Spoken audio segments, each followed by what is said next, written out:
This is Let's Talk Business with your hosts, Marc Ebinger and Heather Boehme. Now, here's Marc. Welcome to Let's Talk Business, a show that talks entrepreneurship with some of the best businesses in the San Antonio area. Coming up on the show today, we're going to talk with Gil Castillo Jr., Director of Retirement Plans with Platinum Wealth Solutions of Texas. Gil helps companies with their 401k plans so their employees can retire with dignity. Gil, welcome back to the show. Hey, Mark. Thanks for having me. I'm glad to be back. Glad to have you back. We're also going to talk with Houston O'Connor, an expert in solar design and the Director of Sales with Solar Edge Pros. Houston, first-time guest. Welcome to the show. Pleasure to be here. Thanks for having me. In studio with us today, as always, Heather Boehme, a certified business coach that works with business owners such as myself. She's my coach as well, to gain clarity in our business and achieve our goals. Heather, welcome back. Always glad to be here. You bet. See, I left the to the show part off there. I was like waiting for it. Yeah, you were. And I'm your host, Marc Ebinger, the owner of Crükus Marketing Agency, a company that specializes in giving small businesses a competitive edge by hiring remote workers from outside the United States. That's how I built my entire company. It's a really cool process, and I'm excited to share that with other business owners. A quick reminder for our listeners, you can catch video and podcast version of the show anytime by visiting our website at satalkradio.com. And if you're a business owner in the San Antonio and surrounding area and would like to have your company featured on the show, visit our website at satalkradio.com or call our office at 210-879-8804. That's 210-879-8804. We're actually going to be expanding into anywhere in the United States where I can be inviting people. And this fancy whiteboard thing we've got going on here is where I'm going to be testing that out. When I get back from vacation, going to Lake Tahoe. You guys been to Lake Tahoe? Anybody here? Years ago, yeah. That's Cool. not. This is the time of the year to go, too. I don't know if the leaves change up there or not, but I imagine that they probably are starting to. But I just miss the big trees. So Yeah, I'm no excited. kidding. Well, our leaves are changing. They're just turning brown, you know? Yeah, they're just dead. Lack of water. That's just up until yesterday. We haven't had rain in how long? So, I know. yeah. I know we got a little bit this morning, but I went walking this morning and there was like lightning in the sky. I had no idea it was supposed to rain. I was like, oh. Yeah. It's very humid for Mhm. sure. Anyway, gotta love San Antonio anyway, in spite of all the humidity that's here. All right, so what's interesting to me is so the 401k side of stuff, it's planning, it's strategy, it's all the things that folks don't necessarily. I didn't think about it. Like when I was, with the police department, we didn't talk 401ks. That wasn't a thing that. There was other stuff that we talked about, but I'm like, I'm 24. I don't care about none of this stuff. I'm invincible. I'm going to live forever and never have any issues. It's that kind of mentality that's not good. But I think it's cool what you do. And I also like that you're the 401k dude, right? I mean, You're pretty popular on social media. I know at least on LinkedIn, which is where I follow you at. But when it comes to choosing a 401k service provider, and this is really for everybody, right? This is like our group discussion. Houston, I'd like to know your thoughts on it as well. Absolutely. Like, what are we looking for? What should we be looking for when we're going to choose a 401k provider? Well, I think even more important than that is really just choosing who's going to help me with my 401k and why should I choose them, right? Because you want to go with someone who has access to the entire marketplace, right? So there are probably hundreds of providers out there. Some great, some not so great. And it really takes an expert to kind of like dig through what's out there and then look at that business and their particular employee demographics, kind of what they're looking for and their specific needs, and to choose the right provider, because some providers are great for large companies and others are better for smaller companies and everywhere in between as well. So I think it's important that you find someone who actually specializes in the 401k or employer plan space so that they can recommend the best solution for that particular provider. Because again, I use all of the major providers, but I don't use the same one for every company because every company has very specific needs. But how do we even know where to start that conversation? Well, that's why you call me. How Really, do we know to call you? I guess. well, to be honest with you, it takes a little bit of research. Most business owners, I mean, they're busy dealing with their day-to-day operations. They have a business to run. Things like benefits or 401k stuff is probably on the back burner for them. It's not something they're thinking about on a daily basis. Now, as we're looking at stuff in the employment environment today, it's important for business owners to make sure they have great benefits to not only attract quality talent, but also keep, their key employees, because everybody's out there vying for your employees if you're a business owner, right? And so sometimes having great benefits can be a great tool that a business owner can use to take care of their employees. And so, it's my job that I work on a consulting basis with business owners to make sure that, the programs they have are the best plans suited for their particular organization. They're, the most cost-effective programs, and also allow their employees the ability to save for retirement and do so at a very great cost. And I think an interesting part of this is a lot of entrepreneurs and business owners that I know, their retirement plan is their business. So how are you running into that? That's a great point, because there are a number of them. When I talk to business owners too, they're like, well, we don't have a 401k, we don't have this because my idea of retirement is I'm going to sell my business. Mm-hmm. Well, that's a great plan, but it doesn't always work the way that you want to. You don't know what's going to happen when you're wanting to retire. Who's going to evaluate your business? How are you going to sell it? And there's a lot of complex things that go on with that. For sure, as a business owner, if you have a retirement plan in place, aside from using your business as a means for retirement, you can also put away money for yourself, and provide some benefits to your employees where they can put money away for themselves for retirement. And all those things are tax-deductible benefits for the business owner, as well as providing a great benefit for those employees. What about you, Houston? I mean, is this something you've even tackled yet? Obviously, the majority of my career has been as a W-2 employee. And so for the longest time, I just went with the 401k that my company had, right? When I got into the solar business, it was more of a 1099 role. And so I had to look at how do I continue to build my personal savings. All that kind of happened right around COVID. So I pulled everything out, rolled it over into an IRA. But in terms of doing it for a business, I've never really looked into it. But I mean, you bring up a great point that not only is it really a big selling point as a business owner to be able to offer that to your clients or to your employees, but you're really protecting not only yourself as a business owner, because you never know what's going to happen with your business down the road, right? You need to have some sort of a hedge and have that money aside too. So does someone on a 1099 would they do a 401k? They very well can. I mean, there's a number of employer plan, programs for the small business owner, depending on how much someone wants to put away and depending on what kind of tax benefits you're wanting to have. A 401k certainly can be an option. I mean, I just did a what I call a solo 401k or a one-man 401k for a lobbyist here in Texas. He's a lawyer by trade. He makes a considerable amount of money, and he called me and said, "I'm just getting killed in taxes. What can I do? One, I don't really have a retirement set aside, but I'm getting annihilated with tax every year." So I said, "We'll talk about, let's talk about your situation." And we kind of ran the numbers, and based on his situation, he was able to start a 401k for himself, as a one-man deal. We left it open to where if he does hire employees in the future, he can always add them, but he has the ability now to put money away on a pre-tax basis. And then if he starts making even more money, based on his age, he can put away between the 401k and then an underlying kind of wrapper that you put on top of that, close to $300,000 a year pre-tax. I mean, and that's a great tool where he's helping himself because he's putting money away for retirement, but he's also creating a nice write-off for himself and lowering his overall taxable income every year. Well, I love that because there's, in the business community, there has to be a little bit of healthy state of delusion that everything's going to work out. Otherwise, why would we do something this difficult? And it's all for the chance or the promise of I'm working to build this future. And I think that's where that disconnect with the 401k can come in. It's like, oh, my business is my future. I'm going to create this as a business. And you've got that rosy, but you're coming in and it's not a conversation about, oh, your business is going to fail, so you need to have a plan for it. It's your problem is taxes. Mm-hmm. My product can solve that problem. This is how I solve that problem. And then the same on the employee side. You're having trouble with the retention. Your employees don't have that option. They're not going to sell a business. So here's that problem solved.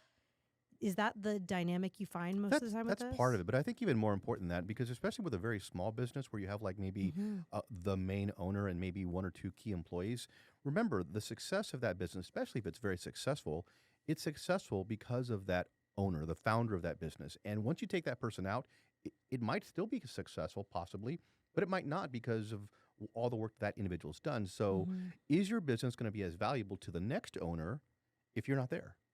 We know for sure that if you put money away for yourself for retirement, it's your money. You can take it with you when you sell the business or what have you. But is that business going to continue to be successful in the event of your death or passing or you leave the business in general? I mean, you never know. That's the whole deal.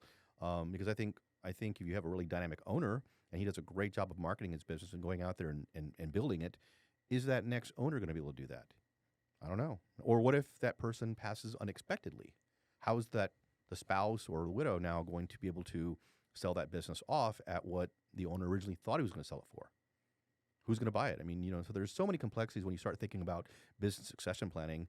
A 401k is just one of the key components that no matter what happens to the business, you still have a nice little nest egg for yourself and a benefit for you and your employees. Well, that's a good segue, and let's get into your segment here. So first up on the show is Gil Castillo Jr., Director of Retirement Plans with Platinum Wealth Solutions. I know we've kind of been in this conversation a little bit, but want to kind of actually officially start your segment here.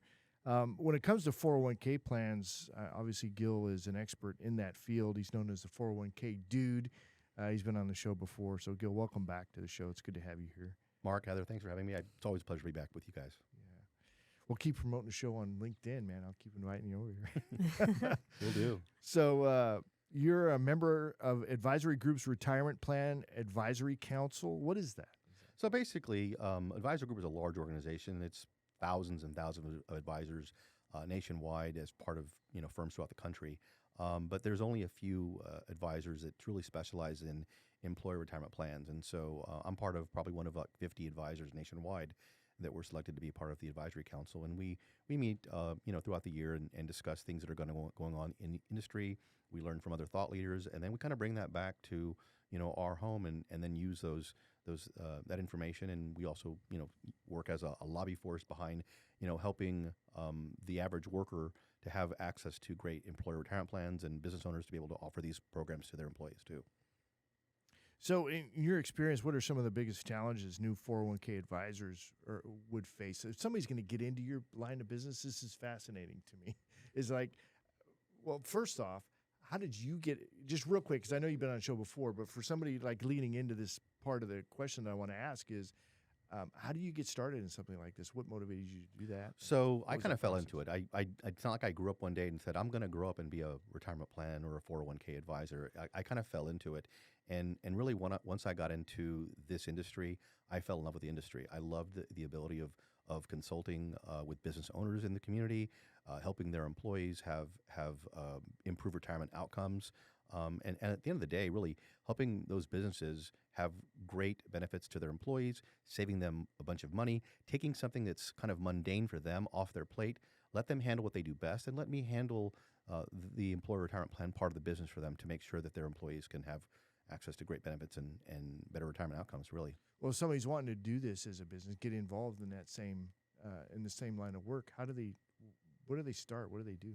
Well, my advice really is to learn, right? Do your homework. There's a lot more complexities in terms of dealing with employer plans than it is like being a regular financial advisor, as an example, because you're dealing not only with all the regular IRS laws and investment laws that people have to deal with and the licensing is, but you're also dealing with ERISA, guidelines, Department of Labor guidelines, and specific rules that really impact this industry in general. So it's a lot more complex, and the laws aren't always the same. And so I advise you want to get into this, go in, don't dabble, don't take your foot in, don't be what we call a two-plan Tony. Specialize in this field and be a student of the industry, and I think those are the people that will be successful. What about licensing and stuff like that? Is there anything they need? Yeah, typically you're going to have to have your SEC and FINRA registrations. So you can do some things with a life insurance license. Typically, life insurance license agents don't have access to all the I would say more investment savvy or lower cost products that a registered investment advisor would have access to. And so we have we're completely licensed with not only our life insurance license but also all of our securities license as well. And that's really what it takes to be able to evaluate all the investments in those plans. Now, you've been doing this for a while. Is it something that you are looking to build a team beneath you of people that you train in the way that you do things? Or are you just you doing it. Exactly. No, I mean, we have a small team right now, but in my big plans, I would like to grow this team and be known as kind of like the retirement plan powerhouse here in South Central Texas, so that we help business owners with not only the employer plans but also other aspects that they have to deal with. For example, things like other benefits that would benefit them. Those kinds of issues.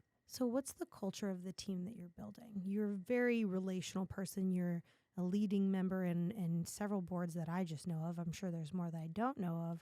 What's the culture of the people that you want to be in business with you? Someone who's hungry, wants to learn, is eager to learn, but is also eager to go out there and meet people and shake hands. I think people in our industry, we have to be able to get along with a lot of people, and you have to be able to network, and it's all about helping people with things. I mean, for example, I'm part of a number of networking groups. I've met both of you guys at other networking groups as well.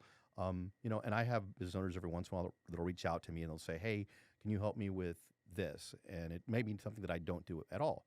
So I may not do that, but you know what? Networking, I know a lot of people that do. So I would refer this client to, let's say, one of my associates that does, let's say, employee benefits for their company, that does health insurance programs for their company, or that does commercial insurance for their company, those kind of things. I don't do those things, but I know people that do. And that's really how I get a lot of my clients as well, is because those individuals, they might have someone that will ask them about, "Hey, do you do 401ks?" And they're like, "No, I don't do that, but I know an expert that does." And that I get a lot of my business really from referrals. And I think that's the big thing about networking is if you enjoy being a connector, you're going to get more out of networking than just going and shaking hands and trying to sell everybody that you get in front of. But when you first start networking and people aren't very experienced or they don't understand that bit, it feels like you're just getting sold to again and again and again. Is that something that you look for people to innately understand that connection, or you're able to train that into them? What I try and do is, it's really more of a training effort, and when I'm having discussions with, guys or girls that do employee benefits or insurance or what have you, because their customers are my customers, their prospects are my prospects, and I kind of give them an idea of the kind of client that I'm looking for, and vice versa. I want to know what kind of client they're looking for, so that when I come across that that individual or that situation, I know exactly what you need. Let me refer you to so and so. That's the fun in networking. It for really me, is connecting people together, and really, I found that my networking is much more successful when that's my posture, that's my attitude. It's like, how can I help you? What are you looking for? Who's a good referral partner? And boom, I just start making connections. It's a lot more fun that way. It is. Yeah, absolutely. It's a lot of fun getting a phone call from someone who knows you're an active networker, and they're like, "Hey, I know you probably have a guy that does this. Who should I call?" It's always great and gratifying to be able to say, "You know what, I got the exact person you need to talk to. Here's their name and number. Let me get them in touch with you." That's always really cool to be able to do.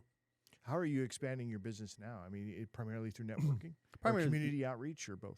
I try to stay out in the community anyway, but yeah, networking, most of my business comes from referrals. So some of it comes from, networking, people that I meet. Others come from existing clients that are really happy with the service we've given them, and they'll tell friends that, that they network with, "Oh, you're having problems with your 401k? You need to call my guy. He's the 401k dude. He'll help you out." And so it's primarily word of mouth. Yes, I'm out there on LinkedIn, I'm out there on social media, but I think in terms of like actual business that comes in the door is from somebody's mouth. It's from whether it be someone I met through networking or an existing client. So, in your experience, what are some of the biggest challenges that a 401k rep is going to face? I think the biggest challenge really would be there's a lot of businesses out there that already have 401ks.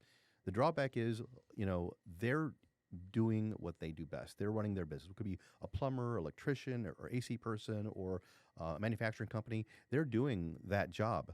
They're not experts in their 401k. They may not know that they're paying twice the amount of money they should be. They may not know what good service should be for them. They don't know what their advisor should or shouldn't be doing. So we run reports on a daily basis, and we find plans out there that are lacking. So employer plans, 401ks, 403bs, those kinds of things, they're going to get a score typically by third-party rating agencies or groups, and usually it's from 1 to 100, right? Like a grade. There are so many plans in this area that are below 50 and failing, and I'm sure those employers have no idea that their plans are receiving failing scores. So sometimes it's getting that business owner to understand, "Hey, I know you've got a 401k, but your plan needs work. Let us take a look at that plan and let us help you, right? So my biggest saying I like to say is they don't know what they don't know. And so sometimes it's being very delicate when you have that conversation to explain to them, hey, these are some things that are wrong with your plan.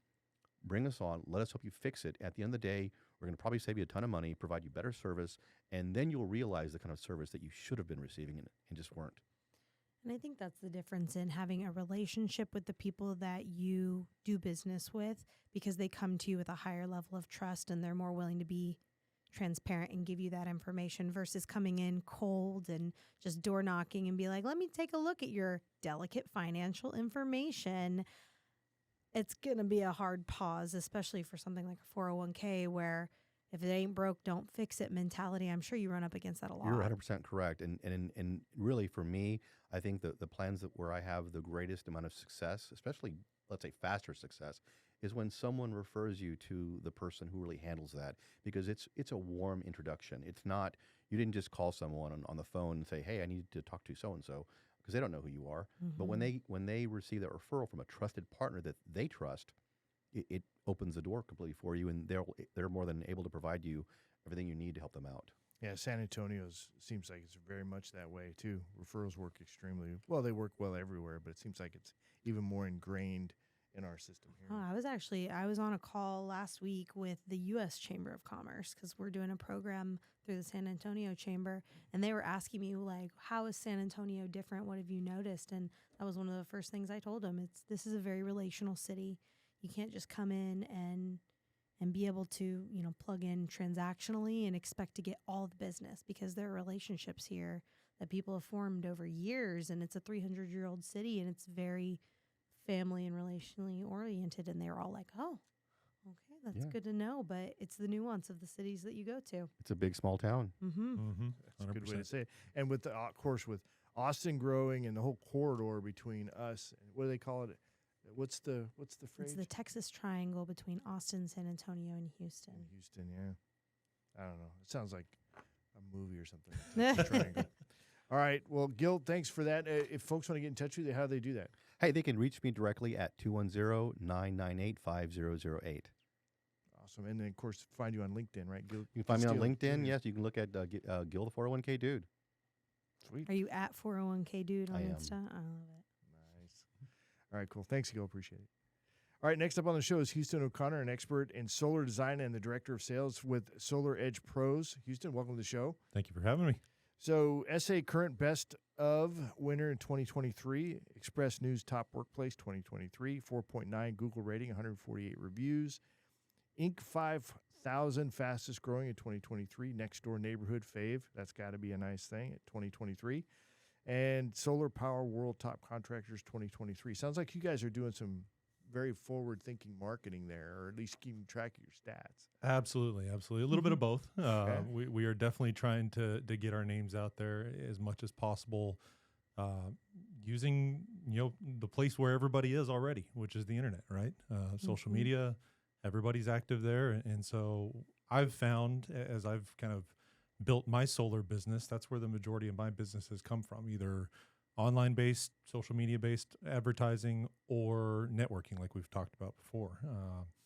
B&I has been a big part of it too, and just growing that way. So yeah, we're doing our best to get out there and let everybody know that And Solar stay Edge out Pros there, is right? here. It's a top-of-mind game. Mhm. Yep. There's a lot of competitors out there. We've got somebody from Solar in our B&I chapter that we run. So it's definitely, of course, Texas, there's a lot of sun, a lot of heat here. But it's also an oil and gas state. How are you guys competing with that? I always tell my clients that there's two reasons that you would choose to go solar. There's being green and there's saving green. And oil and gas people like to save green, right? So there's also an aspect of that, particularly for the more conservative client, where it's that independence. It's that freedom and that reduced reliance on the utility grid, which I think we can all say has got its own problems, right? Oh, yeah. And So what do you resonate with more? Are you going green? Or are you independence? I'm more of the independence, Okay. personally. Yeah, I've got solar on my house. I've had it for 2 years. I think this last month was the first time I've had to pay CPS since November of 2021, and it was a whopping $15. So I like that I have a fixed payment. I know what my energy expense is going to be. I don't have a battery yet, but that's going to be the next addition to add that extra layer of protection there. It's got to be nice too to stick your finger at CPS because I'm not a fan of CPS. I mean, I don't know who's going to be watching this, so I'm going to keep my mouth shut on that one. But we have a very long-standing relationship with CPS, and they've been good to us as a company and help us get our stuff going. The rates are going up and up and up and up. So that's where I can see the value of not being held captive for one thing, absolutely, but also, and that's why I'm a huge fan of the battery backup thing. I don't really know. I don't want to jump too far ahead, but certainly I want to understand that better. So I guess when people are looking at getting solar, obviously they need to look at what's it going to cost, how's it financed, and all that kind of stuff. So what are they looking at when, if they're going to make a decision on going for solar? What's the top, say, 3 things that you're going to got to figure out? So number one is the company that you choose to work with is going to be a huge, huge, huge aspect of it. There's over 40 solar companies in the San Antonio market. There's everything from the little, chuck in a truck type solar company to the big multi-state national companies. Finding one that's a good balance of those two, that knows the local jurisdiction, can build the system appropriately for the utility company that you're working with is big. Different companies buy back at different rates. So like CPS gives you 1-to-1 credit for everything you sell back versus what you consume. But if I go just outside of town, I'm getting 30 cents on the dollar for some of the smaller co-ops in the area. So having a company that understands that knows how to build appropriately for the utility is important. But then you lost me on that, so I don't quite understand it. So somebody, if they're in San Antonio, they're going to sell back to CPS. Yeah. Do they have a choice to sell back to anybody else? No. No, No. CPS is a captive, so we don't have a choice for But who they're we purchase paying from. more, so I'm not complaining about that, right? They're paying 1-to-1. Yep, absolutely. Whereas if you go outside of that, how come you're getting paid less by those places? Different utilities just treat solar differently. So CPS has actually been fairly solar friendly for a long time now. San Antonio's the top city in Texas for solar, and we're one of the top 5 in the country. So we're actually a huge provider. I don't trust that at all. Why is CPS being so friendly towards solar? It's a great question. I know if you look at what their current makeup of energy, where they're purchasing it from, we have a lot of solar that's going into the grid already. I know we've also got Mission Solar, which is down on the south side of San Antonio. They're actually a panel manufacturer. So we're manufacturing panels directly here in San Antonio. Don't know the exact relationship there, but there is some sort of relationship between them and CPS. Is there a benefit for CPS? Are they saving on electricity because we've got so much solar here?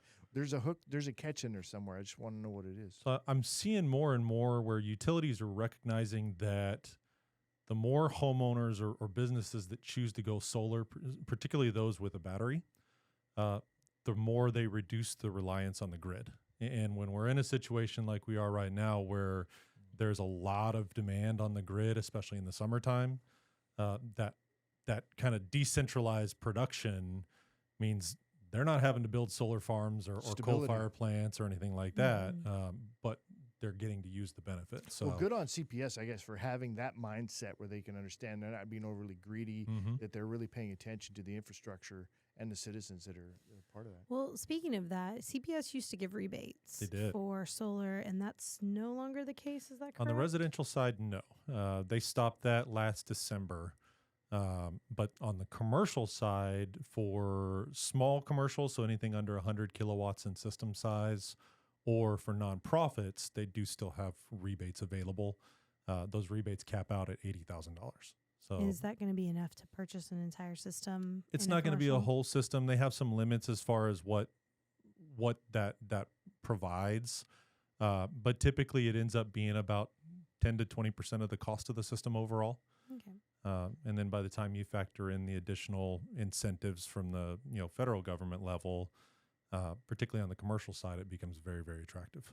So that was my next question: is federal money for it. Yes. Is it just on the commercial side now? So on the residential side, you're able to claim a tax credit of 30% of the price of the system. Mm. So if you buy a $50,000 system, you're going to get a $15,000 tax credit. That's a credit against tax liability. So in order to claim it, you have to have liability. Same on the commercial side, but on the commercial side, it's not just the base 30%. But if I use those mission solar panels that I talked about earlier, because they're American made, it goes to 40%. Additionally, there are a couple criteria that can boost it another up to 20%. So there are areas around San Antonio where a business owner can claim a 60% tax credit for what they pay for the system. So I know we're going to run out of time soon, but I want to get into this battery thing. So to me, I wouldn't want to have a solar system without a battery backup, but you guys sell most of them without. Is that correct? Recently, we've been about 50-50, Okay. but historically, the battery adoption rate has been a little bit lower. A lot of that's because of the cost. I always kind of describe solar only as basically you're just replacing CPS. It's going to cost about the same, acts the same way. It's still grid tied. So if the power goes out, your solar shuts itself off. And that's a protection mechanism because the solar's feeding back to the utility company. And if the power is out and they've got a line worker down the street working on a transformer, that ends up being a very bad day if your solar system's still sending energy back through the lines. So how does the battery backup work when the grid goes down? So the battery is actually two components. So there's the battery itself, and then there's a smart switch. And that smart switch is what detects the outage from the grid and cuts your home off the grid. Okay. So that's kind of the mechanism around So you how can then do operate it. off the battery without endangering anybody else outside of it. Correct. Okay. How long So- does it last? Yep. Mm, mm. There you go. A We're lot, on the a same lot of page. He's on it. there's a lot of variables there. The biggest thing is going to be how much are you going to conserve. Yeah. A typical battery. So we sell two batteries. One is a 10 kilowatt battery. The other is a 15 kilowatt battery. The 15 kilowatt battery, if you're not going crazy, So you're running if your fridge and your AC, the most important things. the AC is the biggest one. Yeah, I was going to say. Because the AC, if you try and run the AC with a single 10 kilowatt a 10 kilowatt won't even run the AC. Mm. It doesn't put out enough power. But the 15 kilowatt has the capability of doing it. It just won't do it for very long. If your AC's running, you're probably going to get an hour or two out of it. It's not going to be much. Right. But so run your fans, right? Run your little fans, window AC units. refrigerator, fans, maybe a small plug-in space heater, or a smaller unit of some sort, like a window unit, something along those Mhm. lines. I always kind of tell people, if the power's out, you're going to know it. Be smart about it, right? So how many batteries should a home have? It really depends on the home. We have some calculators that we can use that can determine if you want to run the home just like it's a normal day. When the power grid is down, you need X number of batteries based off of your consumption. It's going to be different for a 1,500 square foot brand new build house versus a 6,000 foot mansion, right? Those are going to be very, very different systems and priced obviously accordingly. So this might be a little out of the box, but so if you don't know, it's obviously fine. You're in the business of solar. The Mhm. batteries seem like a great option for like a snowmageddon situation. Absolutely. And I think everyone's been paying attention to the grid, and we've noticed that there's really not as much money and maintenance going into it as we would all really like. And all these notifications from CPS tell us that's probably not happening. Do you see the frequency of those brownouts and the blackouts becoming more frequent in the future? Do you guys track that? Is there any way to know that that's coming? I mean, I think just if you look at the number of CPS warnings or messages that we've seen just this summer, I think the reality is, especially because we've got such an influx of people into Texas, Mm. we just can't keep up. And so, I kind of look at it and tying back into Gil here, solar on your home is kind of like your energy 401k, right? You're protecting and you're giving yourself a backup scenario.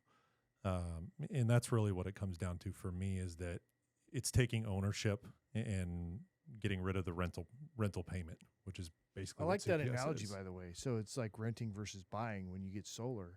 As far as energy goes, if you have solar, then you're buying, you're not renting as much. Absolutely. Yeah. I mean, you've got a tangible asset that's on the roof. It does add value to the home if you sell the home. The key to that is getting an appraiser that knows how to value it. But it adds value, and you're basically putting equity into your house every time you make your energy payment. And the good news is that at some point in the future, that loan's going to be paid off, and the solar's still going to be functioning. And So do we the gotta- panels last that long? Most of the equipment, actually all the equipment that we use right now has a 25-year warranty from the manufacturer. We provide a 30-year workmanship warranty, so most of our loans are somewhere between 15 and 25 years. So at a minimum, you're going to have 10, 15 years worth of solid production post payments. And real quick, just as we wrap up, what about maintenance? What kind of, as a homeowner, is this something I got to have checked every year, every 5 years? What do I have to check on it? Not really. We get enough heavy rainstorms that in San Antonio that a good heavy rain is going to do enough to clean the panels to where it's not going to, the dust buildup won't affect production at all.